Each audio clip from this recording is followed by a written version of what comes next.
हाँ तो नमस्कार जी, आप सब कैसे हैं। हम उम्मीद करते हैं कि आप सब अच्छे होंगे और इसी उम्मीद के साथ 12th हिंदी चैप्टर नंबर 6 एक लेख और एक पत्र जिसके लेखक सरदार भगत सिंह हैं, इसके सभी सब्जेक्टिव प्रश्न को देखते हैं और इसे सॉल्व करते हैं। यदि वीडियो पसंद आए तो वीडियो को लाइक, शेयर एवं चैनल को सब्सक्राइब करना ना भूलें। तो पहला प्रश्न आपके सामने है, विद्यार्थियों को राजनीति में क्यों भाग लेना चाहिए। तो इसका आंसर आपका हो जाएगा, भगत सिंह का जो समय था वो आज़ादी का समय था। उन्होंने कहा था कि कल के समय में देश का बागडोर नौजवानों के हाथ में होगी और उनको राजनीति का ज्ञान नहीं होगा तो वह कैसे देश की स्थिति को संभाल पाएंगे। भगत सिंह का यह कहना है कि युवाओं को राजनीति का भी ज्ञान होना चाहिए, क्योंकि उनको राजनीति का ज्ञान नहीं होगा तो कल होके देश का बागडोर इन विद्यार्थियों के हाथ में होगा और ये कैसे देश को संभाल पाएंगे। भगत सिंह का कहना था कि नौजवान की आवश्यकता है जो तन मन धन अर्पित कर दे और पागलों की तरह उम्र भर देश के लिए निछावर कर दे, जबकि यह कम परिवार में रहकर नहीं किया जा सकता। चूँकि विद्यार्थी इस जंजाल से दूर होते हैं, इसलिए उन्हें राजनीति में भाग लेना चाहिए। सरदार भगत सिंह कहते हैं विद्यार्थियों को राजनीति में भाग लेना चाहिए, क्योंकि विद्यार्थी जो है वो पारिवारिक जीवन में जीते हैं और वो इन सब जंजाल से दूर रहते हैं। और दूसरा नंबर प्रश्न देखते हैं क्या है। दूसरा नंबर प्रश्न आपके सामने है, भगत सिंह को विद्यार्थियों से क्या अपेक्षाएं हैं। तो भगत सिंह को विद्यार्थियों से निम्नलिखित अपेक्षाएं हैं। भगत सिंह को विद्यार्थियों से क्या अपेक्षाएं हैं। तो भगत सिंह को विद्यार्थियों से निम्नलिखित अपेक्षाएं हैं। देश को आज़ादी कराने में तन मन धन से सहयोग करें। भगत सिंह को विद्यार्थियों से ये अपेक्षा है कि वह देश को आज़ाद कराने में तन मन धन से सहयोग करें। विद्यार्थी अलग अलग रहते हुए भी अपने देश की अस्तित्व की रक्षा करें, वे इनका परम कर्तव्य है। विद्यार्थी अलग अलग भी रहकर देश की रक्षा करें, यह उनका परम कर्तव्य है। वे पढ़ने के साथ साथ राजनीति का भी ज्ञान ज़रूर रखें। भगत सिंह ये भी कहते हैं कि विद्यार्थियों को पढ़ाई के साथ साथ राजनीति का भी ज्ञान होना चाहिए, क्योंकि कल होकर देश का बागडोर इन विद्यार्थियों के हाथ में होगा और इनको राजनीति का ज्ञान नहीं होगा तो ये देश को कैसे संभाल पाएंगे। वे एक भारी क्रांतिकारी बनने के लिए हमेशा तत्पर रहें। भगत सिंह का ये भी कहना है कि वह एक भारी क्रांतिकारी बनने के लिए हमेशा तैयार रहें। और तीसरा नंबर प्रश्न देखते हैं। तीसरा नंबर प्रश्न आपसे पूछ रहा है, भगत सिंह के अनुसार केवल कष्ट सहकर भी देश की सेवा की जा सकती है। उनके जीवन के आधार पर इसे प्रमाणित करें। भगत सिंह के अनुसार यह सही है कि कष्ट सहकर भी देश की सेवा की जा सकती है। देश की गुलामी की स्थिति भगत सिंह को बहुत ज़्यादा बेचैन कर दी थी।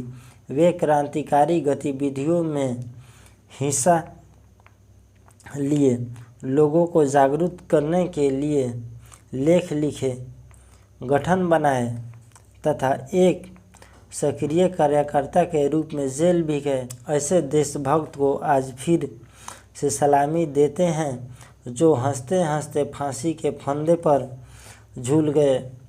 उनकी यह कुर्बानी भारत मानस को झकझोर दी और आगे चलकर देश आज़ाद हुआ। भगत सिंह जी को देश की गुलामी बिल्कुल पसंद नहीं थी और वे देश को आज़ाद कराने के लिए लेख भी लिखे, गठन भी बनाए और एक सच्चे कार्यकर्ता होने के नाते वह जेल भी गए और उनको लास्ट में फांसी दे दी गई। और चौथा नंबर प्रश्न देखते हैं। चौथा नंबर प्रश्न क्या है आपके सामने। भगत सिंह ने कैसी मृत्यु को सुंदर कहा है? वे आत्महत्या को कायरता कहते हैं। इस संबंध में उनकी विचार को स्पष्ट करें। तो इसका राइट आंसर आपका हो जाएगा, भगत सिंह के अनुसार आज़ादी के लिए संघर्ष करते हुए मृत्यु दंड के रूप में मिलने वाली मृत्यु से सुंदर कोई मृत्यु नहीं हो सकती। भगत सिंह का यह कहना है कि देश के आज़ादी के लिए लड़ाई लड़ते हुए जो उसमें मृत्यु दंड मिले, उससे अच्छा कोई मृत्यु हो ही नहीं सकती, क्योंकि यह मृत्यु आगे आने वाली पीढ़ी को आज़ादी के संघर्ष के लिए एक जुनून पैदा करेगा।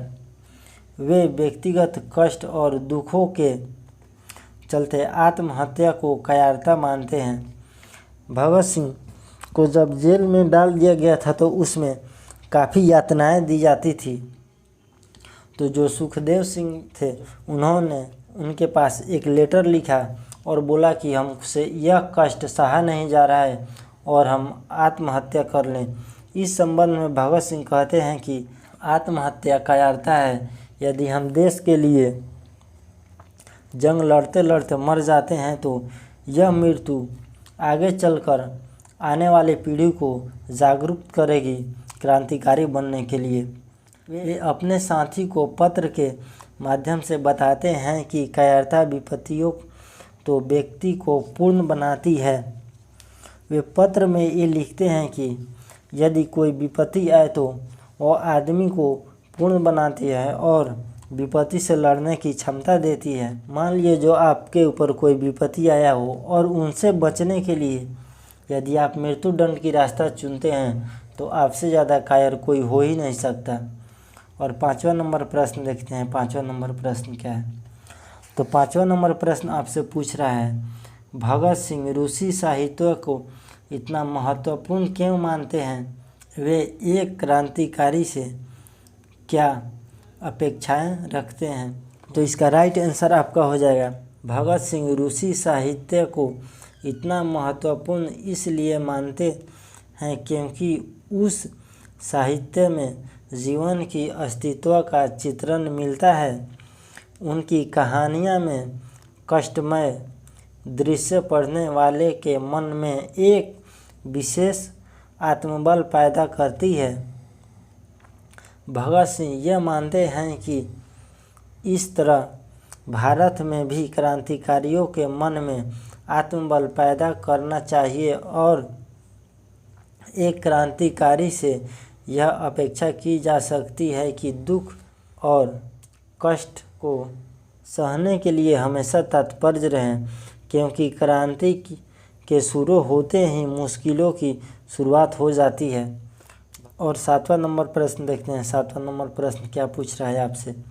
तो 7वां नंबर प्रश्न, निम्नलिखित कथनों का अभिप्राय स्पष्ट करें। मैं आपको बताना चाहता हूं कि विपत्तियां व्यक्ति को पूर्ण बनाने वाली होती है। ये सवाल आपसे पूछ रहा है, यदि विपत्तियां आती है तो आदमी को पूर्ण बनाने के लिए होती है। प्रस्तुत पंक्ति भगत सिंह द्वारा रचित पाठ एक लेख और एक पत्र से ली गई है। भगत सिंह सुखदेव को पत्र लिखते हैं कि विपत्तियां मनुष्यों को उनसे सामना करने के लिए प्रेरित करती है। मनुष्य उन विपत्तियों को दूर करने के लिए उपाय सोचने लगते हैं। यदि खुले दिल से सोचने लगते हैं तो वह अपने साथ साथ दूसरे व्यक्ति को पूर्ण की ओर ले जाती हैं। भगत सिंह जो हैं वो एक पत्र लिखते हैं सुखदेव को, और पत्र में यह लिखते हैं कि विपत्तियां आदमी को पूर्ण बनाने के लिए होती है और कष्टों से लड़ने के लिए वह एक बहुत ही बड़ी शक्ति प्रेरणा देती है। और 7वां का ख नंबर प्रश्न आपसे पूछता है, हम तो केवल अपने समय की आवश्यकता की उपज हैं। तो इसका राइट आंसर आपका हो जाएगा, प्रस्तुत पंक्ति भगत सिंह द्वारा रचित पाठ एक लेख और एक पत्र से लिया गया है। भगत सिंह का मानना है कि देश की सामाजिक आर्थिक परिस्थितियां ही उस देश की राजनीति परिस्थितियों को जन्म देती है। जिस समय देश की सामाजिक आर्थिक परिस्थिति शोषण प्रवृत्ति की होगी, उसमें राजनीति उथल पुथल होता रहेगा और शोषण के दमन चक्रों के खिलाफ संघर्ष होता रहेगा और एक जैसे क्रांतिकारी जन्म लेते रहेंगे। भगत सिंह का यह कहना है कि जब तक देश में सामाजिक आर्थिक परिस्थितियों पर शोषण होता रहेगा और तब तक राजनीति में उथल पुथल होती रहेगी और शोषण के दमन चक्रों के खिलाफ संघर्ष होते रहेंगे और हम जैसे क्रांतिकारी जन्म लेते रहेंगे। और 7वां का ग नंबर प्रश्न आपसे पूछ रहा है, मनुष्यों को अपने विषयों में दृढ़पूर्वक अडिग रहकर प्रयत्न करना चाहिए। तो इसका राइट आंसर आपका हो जाएगा प्रस्तुत पंक्ति भगत सिंह द्वारा रचित पाठ एक लेख और एक पत्र से ली गई है। भगत सिंह कहते हैं कि मनुष्यों को अपने विश्वासों पर संदेह नहीं करना चाहिए तथा दृढ़पूर्वक अडिग होकर लगातार प्रयास करना चाहिए। वे कहते हैं कि जब वे देश की आज़ादी के लिए अपना कार्य करते थे तो उस समय कई प्रकार की कठिनाइयाँ सामने आया करती थी और अगर हम उस कठिनाइयों से डरकर अपना कार्य करना बंद कर दे तो मानव तन हमारे लिए व्यर्थ है। हमें तो विश्वासों से दृढ़पूर्वक अटे रहकर लगातार प्रयास करना चाहिए। और 8 नंबर प्रश्न आपसे पूछ रहा है, जब देश के भाग्य का निर्णय हो रहा हो तो व्यक्ति को भाग्य को पूर्णतः भूल देना चाहिए। आज जब देश आज़ाद है, भगत सिंह के इस विचार से आप किस तरह मूल्यांकन करेंगे? अपने पक्ष प्रस्तुत करें। तो इसका राइट आंसर आपका हो जाएगा